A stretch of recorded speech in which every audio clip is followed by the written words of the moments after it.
All right, let's go right to the Oval Office. The President of the United States meeting with the Crown Prince of Bahrain, Salman bin Hamad Al Khalifa. I want to listen and hear what they say. Hello to you. Congratulations.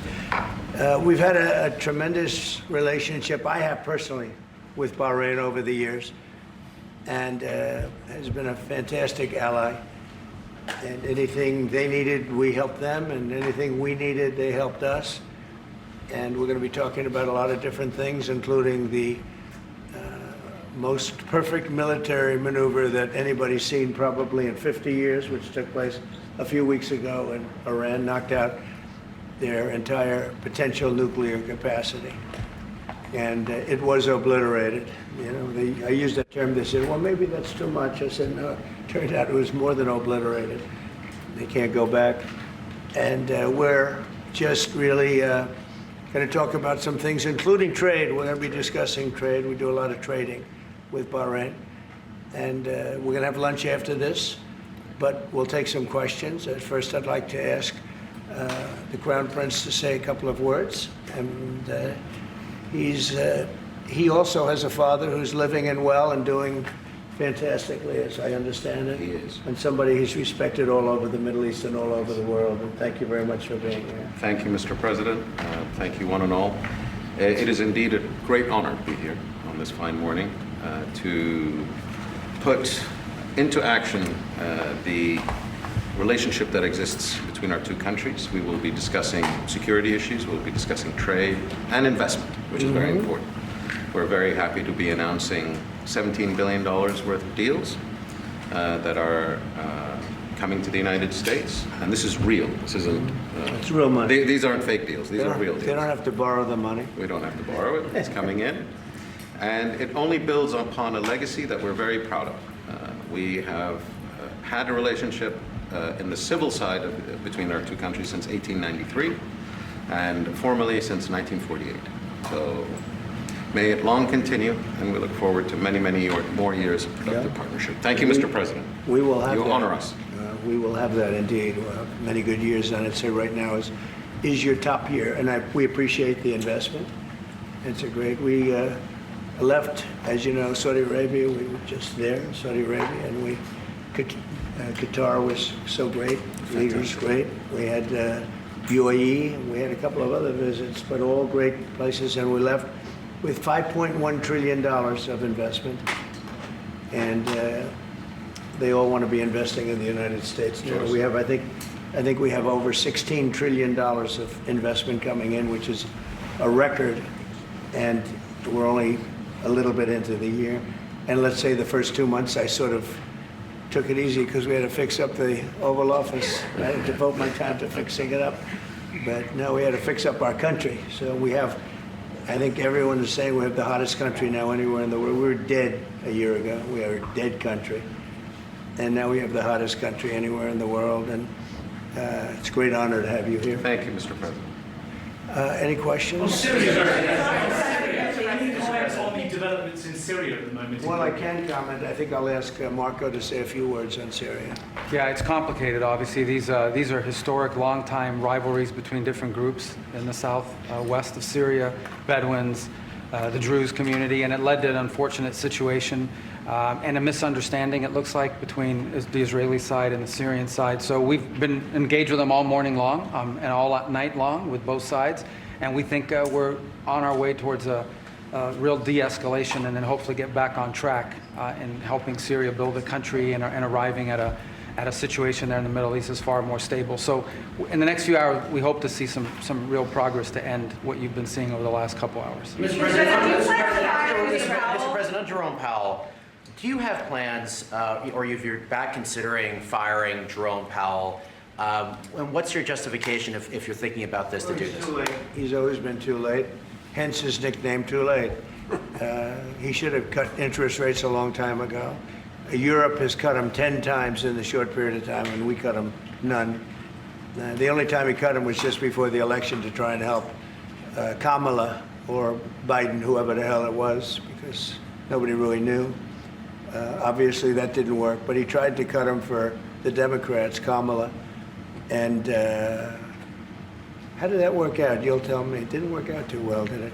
But he's I think he does a terrible job. He's costing us a lot of money, and we fight through it. It's almost, the country's become so successful that it doesn't have a big impact, but it does hurt people wanting to get a mortgage. People want to buy a house. He's a terrible Fed chair. I was surprised he was appointed. I was surprised, frankly, that Biden put him in and extended him, but they did. So, no, we're not planning on doing anything. We're very concerned.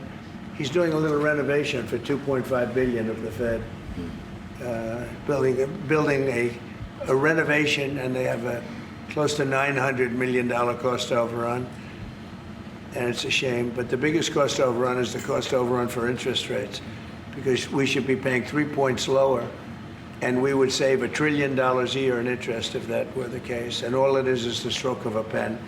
And that goes for his board, too, because his board is not doing the job, because they should try and rein this guy in. So he's doing a lousy job, but no, I'm not talking about that. Fortunately, we get to make a change in the next, 8 months or so. And we'll pick somebody that's good, and we'll pick somebody. I just want a fair job. We want to see lower interest rates. Our country deserves it. We're making a lot of money. We're doing great as a country. We have no inflation, record stock market, record business, record everything. Everything's a record now. We had the worst inflation in history under Biden, and now we have almost no inflation. We've done a great job, and we should have the interest rates cut.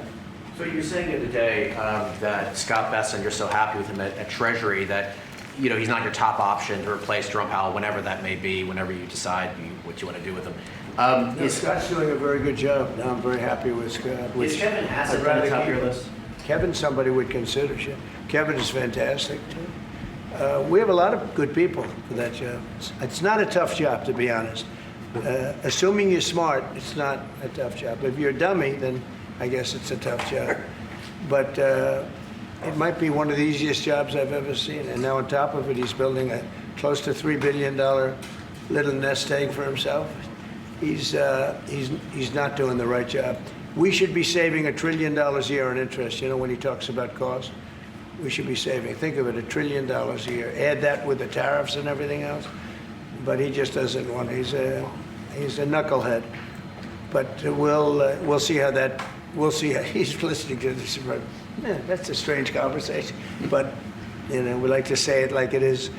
But we have a lot of people that want that job very badly, and I'm only interested in low-interest people, frankly, because you don't need. I know. So they had the 71 different economists and people experts that they picked about a month ago. I was the only one, along with one person from maybe the Wharton School of Finance. The two of us got it right. 69 people, including Powell, got it wrong. And he wants to hire thousands of new people to help him decide where we're going in the future. It only takes one good mind. It doesn't take 5,000 good minds. So they're expanding the Fed. It's the dumbest thing I've heard of. But it's very autonomous. Just to follow up on that, sir, are you completely ruling out the idea of firing Jerome Powell? I don't rule out anything, but I think it's highly unlikely unless he has to leave for fraud. I mean, it's possible there's fraud involved with the $2.7 billion renovation. This is a renovation. How do you spend $2.7 billion? And he didn't have proper clearance, et cetera, et cetera. So that's going on. So, there could be something to that, but I think he's not doing a good job. He's got a very easy job to do. You know what he has to do? Lower interest rates. Have you drafted a letter to Powell if you decide that you are going to fire him? Have you drafted a I letter? haven't drafted a letter. So you didn't show a letter to Republican lawmakers last night? No, I talked about the concept of fire him. I said, what do you think? Almost every one of them said I should. But I'm more conservative than they are.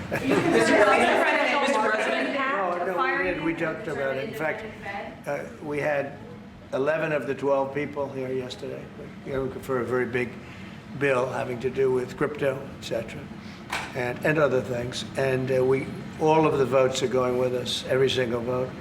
But during the conversation, when we were talking about it, I asked, what would you do about that? They all said would fire him.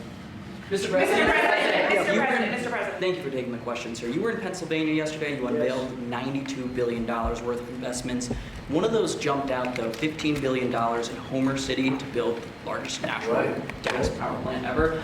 I was at the rally where you told Homer City residents that you would not forget them when the biggest coal plant in Pennsylvania closed down. You delivered for them yesterday. What message do you have for those residents? Well, I'm happy. Homer City.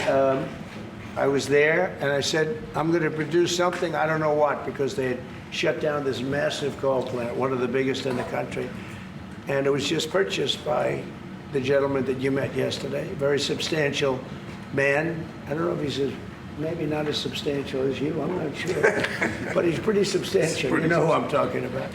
And they're going to spend billions of dollars on rebuilding it, and it's going to be the largest plant of its kind in the world, I believe, actually in the world. And it's going to be great. So we really fulfilled that promise to Homer City. But it's to Pennsylvania, basically.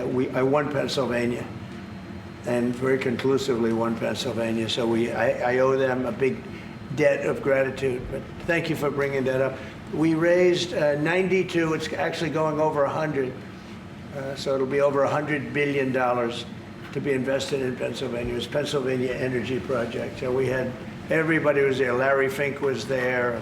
I mean, everybody was there and done a great job. The senator did a great job. And we were very proud. That was a great meeting yesterday. Thank you very much. Mr. President, actually for each of you, so for the Crown Prince, are you planning on taking any of the Patriot missiles that you're going to receive from the United States and divert those to help Ukraine?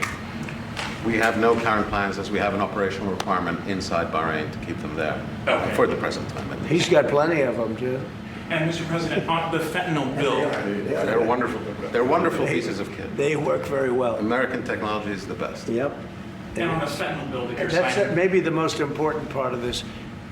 He has his choice of everything, and we make the best military equipment by far in the Bar world. none. There's nothing close, right? Bar none. Yeah, thank you. And on the fentanyl bill that you're signing today, do you hope that that's going to restart law enforcement cooperation with China on getting the fentanyl? Yeah, I think China's been helping out. I mean, it's been a terrible situation for many years with fentanyl, but since I came here, we're talking to them, and they're making big steps. They're also, as you know, being penalized. You know that, right? They're being penalized with tariffs because of the fentanyl, but they want to do something. We'll see what happens. Mr. President, I know. Thank you, Mr. President. An American from Tampa was beaten to death. He was killed by Israeli settlers in the West Bank. His family has been calling on you to help prosecute his killers. Are you going to do that? An American from Tampa? Yeah, your first sentence is really, go ahead. An American citizen from Yeah. Tampa, Florida, has been killed in the West Bank. His family has been asking on you to prosecute him. Are you going to help finding his Yeah, killers? well, so first of all, if you've seen yesterday, Ambassador Huckabee has asked the Israelis to conduct an investigation. We want to get all the information about who was involved. We protect all American citizens anywhere in the world, especially if they're unjustly murdered or killed. So we're gathering more information, but I hope you saw yesterday Ambassador Huckabee in Israel asked the Israeli authorities to produce an investigation and concrete information about who was responsible for his murder. They're reporting that tomorrow. We have a meeting on it. They're going to be reporting that to And me. can I ask the Crown Prince a Yeah. question, please? Do you think that the Gulf area now is more secure? And do you believe that a negotiation with Iran is necessary at this stage? Well, I definitely believe that the volatility of the situation has been reduced. And we didn't know where it was going to go on the Sunday. We were very glad when we found out on the Monday. Let me put it that way. And should the Iranians want to negotiate, I believe the ball's in their court. That is the true reality of where we stand today. They are the ones that stand to benefit from a negotiation. And they do. They want to negotiate. They want to negotiate badly. We're in no rush because, we said we could have made a deal. They should have made a deal. And then we bombed the hell out of their various places. We're in no rush, but if they want to negotiate, we're here. Yeah. Mr. President, I know you want to move past all this intrigue over the Epstein files, but I do want to ask you to clarify something you said this morning. You said this was all a hoax. Has your Attorney Big General hoax. told you this was a hoax? What evidence have you No, seen it's of not that? the Attorney General, no. I know it's a hoax. It's started by Democrats. It's been run by the Democrats for 4 years. You had Christopher Wray and these characters and Comey before him. And it's a bad group. It started, actually, look at the Steele dossier that turned out to be a total hoax. The 51 agents, the intelligence, so-called intelligence agents, it was a hoax. It's all been a big hoax. It's perpetrated by the Democrats. And some stupid Republicans and foolish Republicans fall into the net. And so they try and do the Democrats' work. The Democrats are good for nothing other than these hoaxes. They're bad for policy. They're bad for picking candidates that can get elected. Like in New York, we have a communist running. He may get elected too, actually, but he'll destroy the city. No, it's I call it the Epstein hoax. It takes a lot of time and effort. Instead of talking about the great achievements, we've had a great gentleman yesterday, as you know, went on CNBC and he made the statement that Trump may go down as the greatest president of all in the United States. And instead of talking about the things we've achieved, we've had tremendous achievement. They're wasting their time with a guy who obviously had some very serious problems, who died 3-4 years ago. I'd rather talk about the success we have with the economy, the best we've ever had, and all of the things we've done, including the Middle East. I mean, you see it. Instead, they want to talk about the Epstein hoax. And the sad part is it's people that are really doing the Democrats' work. They're stupid people. Yeah, go ahead. Mr. President, there's lots of reports coming into this meeting that you planned on firing Fed Chair Jay Powell. Markets Is that reacted. right? Those are reports, but they're not true. So what would be useful to know, are you committed to picking someone from the outside? Are you going to interview individuals that are so on the many board people right that now? want that job. I have people that I've known a long time, they're calling me, begging for the job. You know what you need there? A smart person with common sense, but you need a very smart person for that job.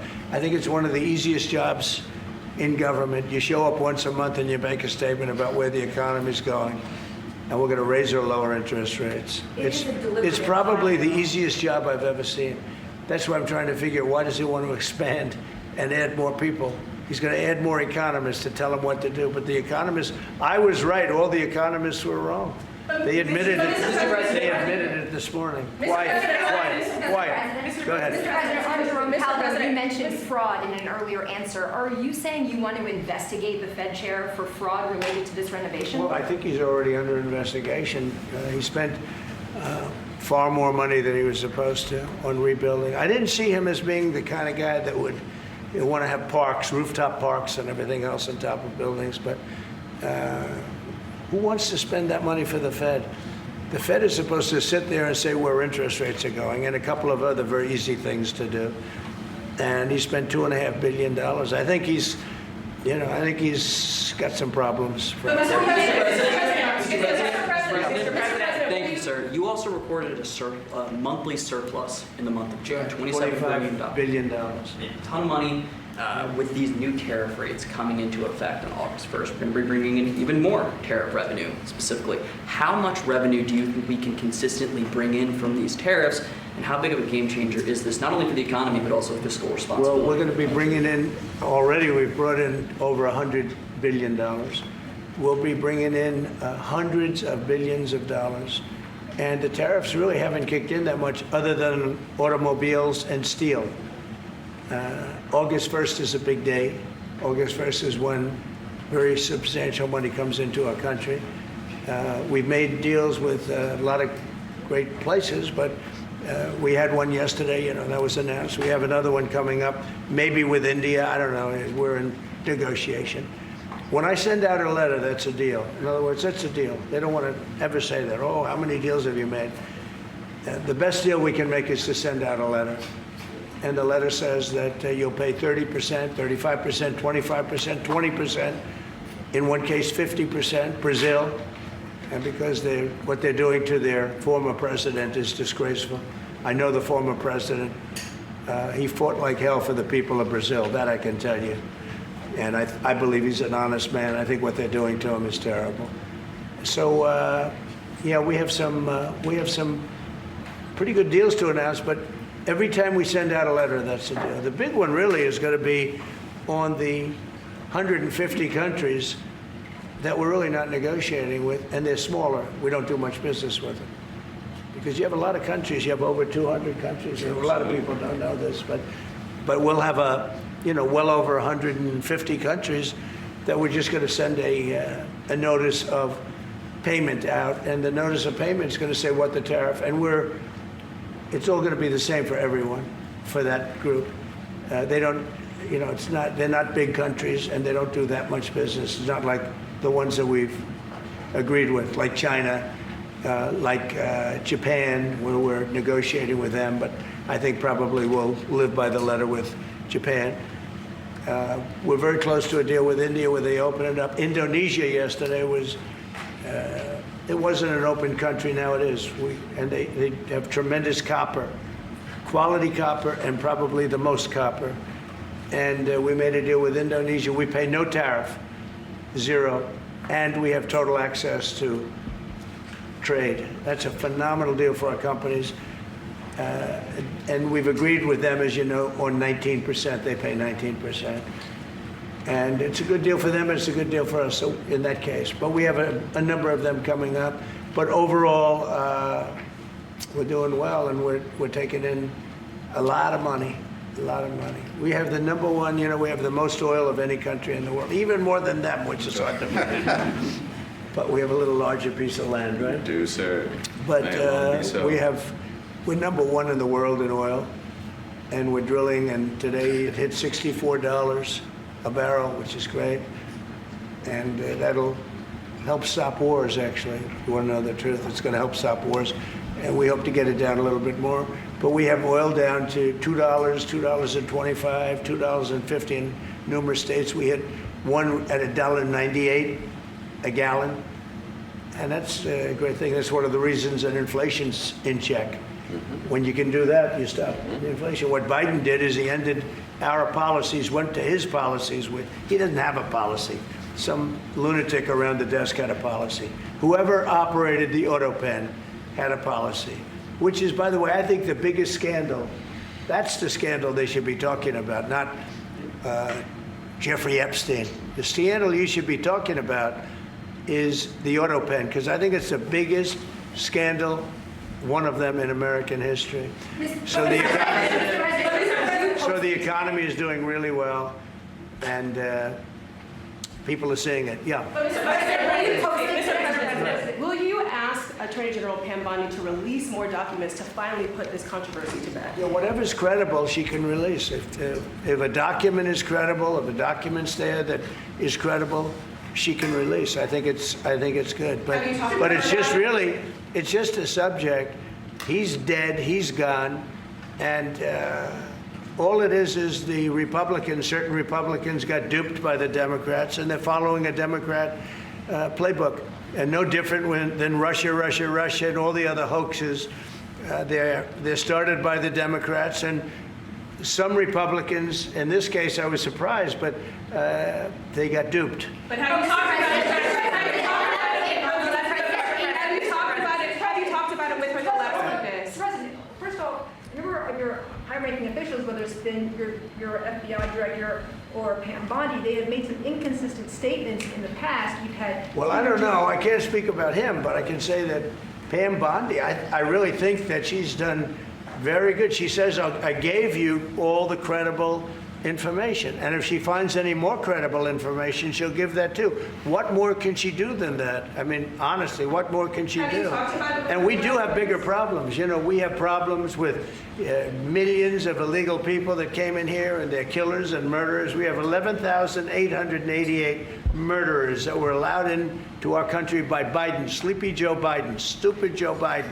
He allowed them into our country. And you know what? We got to do something about it. She's got a lot of things she's working on.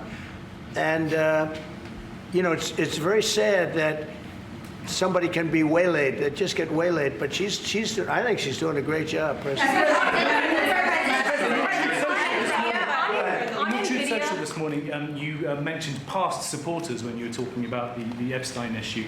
Does that mean that you're effectively disowning any supporters who are now I calling? lost a lot of faith in certain people, yeah. I lost, because they got duped by the Democrats. The Democrats are good for nothing. They've done a terrible job. They almost destroyed our country. If I didn't get elected, all these numbers you're hearing about, they found $25 billion and another 25 is coming in and hundreds of billions of dollars is pouring into our country.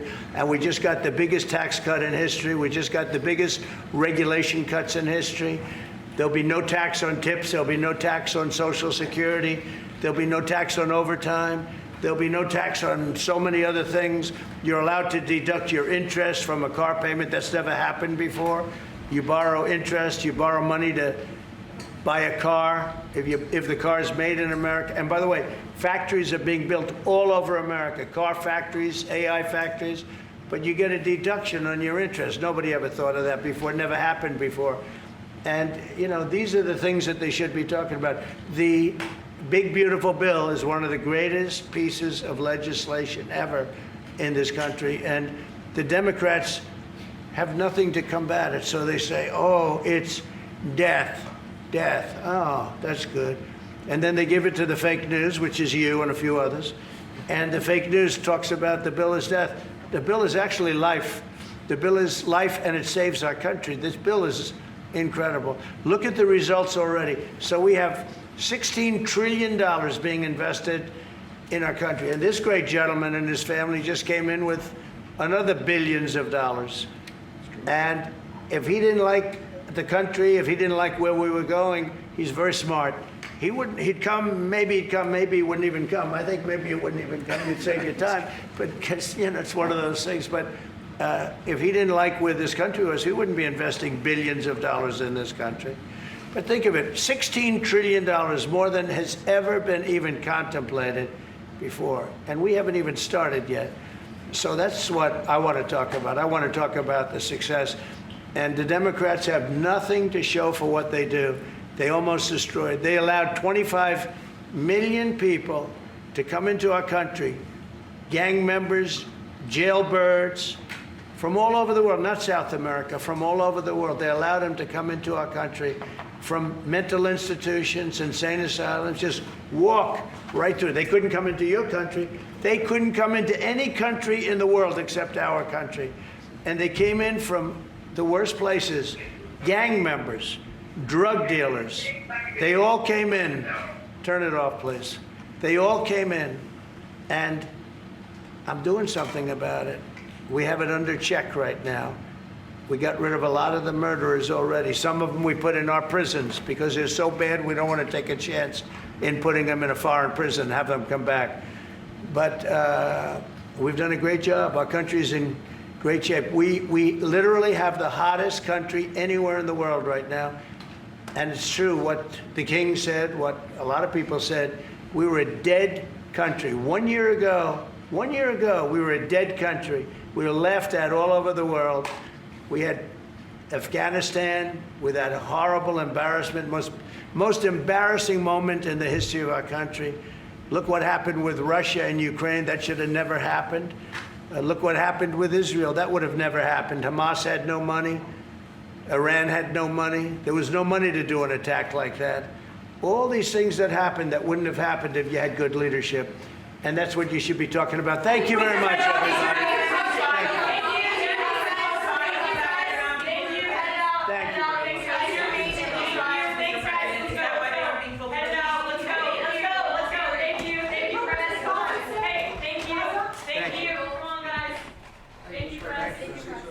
Well, we certainly have a lot to unpack there. That was the president taking questions in the Oval Office. Two big leads there, a kind of a dual lead on Jeffrey Epstein, him doubling, tripling down on attacking his own supporters for questioning the very conspiracies that he and some people who are at the highest levels of his now government perpetuated for a very long time. And then on the economy, questions about whether he's going to fire the Fed chair. I want to bring in two of our excellent reporters to help break this down. Kristen Holmes, who is at the White House, Phil Mattingly, who will help us with the Fed angle of this. Kristen, I just want to start with you. And just to kind of bring this up to, 10,000 feet, what we have here is a president who has been, maybe he wasn't the most aggressive personally in pushing conspiracy theories as he had with others in the past in his political and pre-political life, but he certainly did not try to stop the notion of Jeffrey Epstein and what these quote-unquote files show, what the client list, which is or isn't there, we don't even know, shows. But it's not that hard, and we will do so in a little while, to find recent tape of the now FBI director, the now deputy FBI director, the now attorney general that he put in place, promising that when they get into office, they will find out the truth about Jeffrey Epstein. And now he is using the power that he hopes he still has to say nothing to see here, that it's a hoax, that it's all the Democrats. He has been successful in trying to do that in the past and say, don't look here, look over here, to members of his base. But so far, he has not been successful on this issue. Kristen? Yeah, Dan, I mean, you took the words right out of my mouth.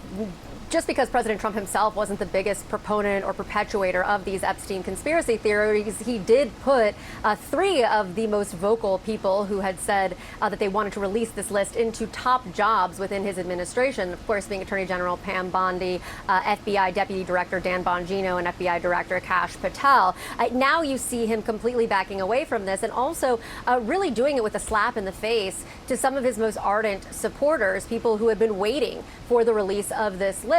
I just want to read you what he posted this morning, because this is what really set it off. You can see how much angrier he's getting by the minute over this Epstein coverage. He said, my past supporters have bought into this, quote, bullshit, hit hook, line, and sinker. They haven't learned their lesson and probably never will, even after being conned by the lunatic left for 8 long years.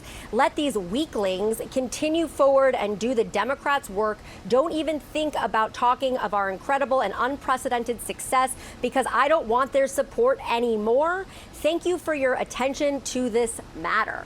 Okay, a couple of things to note here. This isn't just some fringe part of his base. There is a huge part of his base that believes that there are Epstein files that need to be released. We saw that when Charlie Kirk held his seminar over the weekend in Florida, and there were thousands upon thousands of people there cheering to release the files, cheering for Dan Bongino. You are seeing a real break here in the MAGA movement. Now, the question is, as you said, do they fall in line eventually? And we just simply don't know the answer to that right now. But I just want to read you a couple of the things he said in that meeting, because some of these are just so deeply insulting to the people who put him in office. He said at one point that foolish Republicans have fallen into the net of this Democratic, as he called it, Epstein hoax. He said at one point, I have lost a lot of faith in certain people who he said had pushed the Epstein, quote, hoax. This is what he's calling it. He said Republicans got duped by Democrats. At one point, he said stupid Republicans and stupid people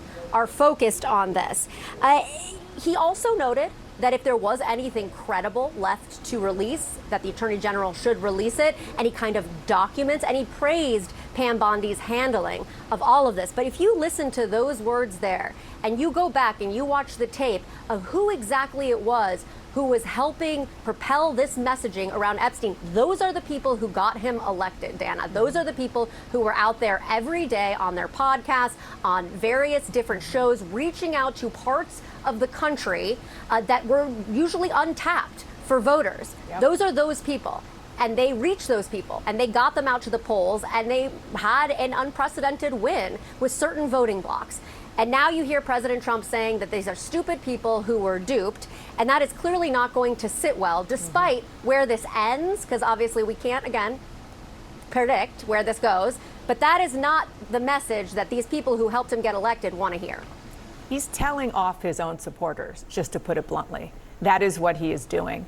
And also trying to blame it on Democrats when it's just not credible, even and especially for those very supporters who still want answers. I got a text while this was happening from somebody who is a big ally of the president, who said, when I asked, is this going to work with the base? And the answer was, I just don't see it. We're going to talk a lot more about that. Thank you so much, Phil. Let's talk about the Fed Chair, Jerome Powell. Before we talk about it, let's just play part of what the president said when asked whether or not he is going to fire the Fed Chair. He's a terrible Fed chair. I was surprised he was appointed. I was surprised, frankly, that Biden put him in and extended him, but they did. So, no, we're not planning on doing anything. We're very concerned. We should be paying 3 points lower, and we would save $1 trillion a year in interest if that were the case. And all it is the stroke of a pen. And that goes for his board, too, because his board is not doing the job, because they should try and rein this guy in. So he's doing a lousy job, but no, I'm not talking about that. Fortunately, we get to make a change in the next, 8 months or so. And we'll pick somebody that's good, and we'll pick somebody. I just want a fair job. Phil, just quickly, another fact check. He put Jerome Powell in as Fed chair. It is true that Biden extended him, but it was he, Donald Trump, who made Powell the Fed chair. And sort of the headline here is that there were reports that the president told lawmakers yesterday that he was poised to fire Powell soon, and he said that's not true. Phil. Yeah, let me kind of walk people through the journey that those who cover this issue went through in the 30 minutes leading up to the president speaking there in that spray with reporters. We have been reporting, and Kristen Holmes broke a ton of news on this last week, and we've been reporting as a team that there was a significant expansion of a very coordinated effort to pressure the Fed chair. It is no secret how the president feels about Jerome Powell. It is no secret how the president feels about where interest rates are. His disdain for both of those things has been very clear and not at all subtle over the period of months and in some cases over the period of years. The effort by his advisors, including some bureaucratic tools that they've decided to put into place over the course of the last several days, has certainly escalated what we have seen. However, there has been a view, I think Kristen has reporting on this from advisors, I have reporting on this from advisors, that this was all part of kind of the extreme level of jawboning, I guess you could say, when it comes to the Fed, which other presidents have done in the past. Never to this degree, but they have done it in the past when it comes to interest rates. What changed is there was a meeting last night with a group of House Republicans. Those House Republicans were meeting with the president, ostensibly related to a cryptocurrency bill. During that meeting, the president was airing some of his grievances and frustrations about Jay Powell. He polled the room. Pretty much everybody there, I'm told, said that Powell should be fired. I'm also told that the president pointed to a piece of paper that he said was a draft, basically firing letter, removal letter for Jay Powell. In the wake of reporting about that, which came over the course of the morning, the White House didn't knock it down. And in fact, they indicated that it was likely, not only was the story that we were reporting out was true, but it was likely the president was going to move forward and fire Jay Powell. Then 15 minutes later, we saw the president deny that was underway, kind of brush off the idea of it in and of itself. And in the meantime, the markets, upon the initial reports that firing was likely, stock market dropped dramatically, 400, 500 points at one point. Long-term Treasury yields spiked dramatically, 5, 6, 7 basis points, which is what you would expect. And now everything's kind of settled into a volatile yet uncertain place. This is a little bit lengthy, but I want to make this point. You can see the market right there is up 5, 6 points. I want to make this point because it's important. The reason why the president maybe wants to work behind the scenes and add pressure, but isn't willing to pull the trigger on this is twofold. First off, he can't without cause.